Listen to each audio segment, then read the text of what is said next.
Zo'r, o'tdi, ichkariga kirdi. Yo'q, kirdi. Hasanov, Darvoza Mana Hasanov bizda Hasanov o'ynash kerak futbolni. Ha, do'stlar. 10 kishi, 9 kishi farqi yo'q, hujumga boramiz. Gol uramiz. Yotmaymiz. Ey do'stlar, bu Hasanov. Hasanovni butun dunyo ko'ryapti, mana Hasanov. Hamma his etyapti.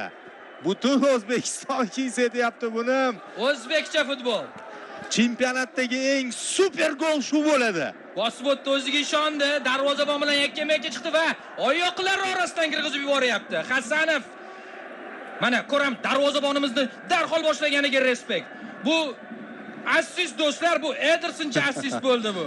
Qarang qanday o'tib ketdi Sadriddin. Hop, oyoqlar orasidan. Go'zal. Va yana bitta oyoqlar orasidan. Bu kolxoz uchun, bu rais uchun dedi. Shunday. Mashhur filmda. Takroriy lavhani qachon bunday sharhlaganimiz bilmayman, lekin yana bitta. Yana bittasi mana marhamat. Ha, do'stlar. Hozir aytib turgandek, bunaqa g'alaba qozonish zavqli bo'ladi.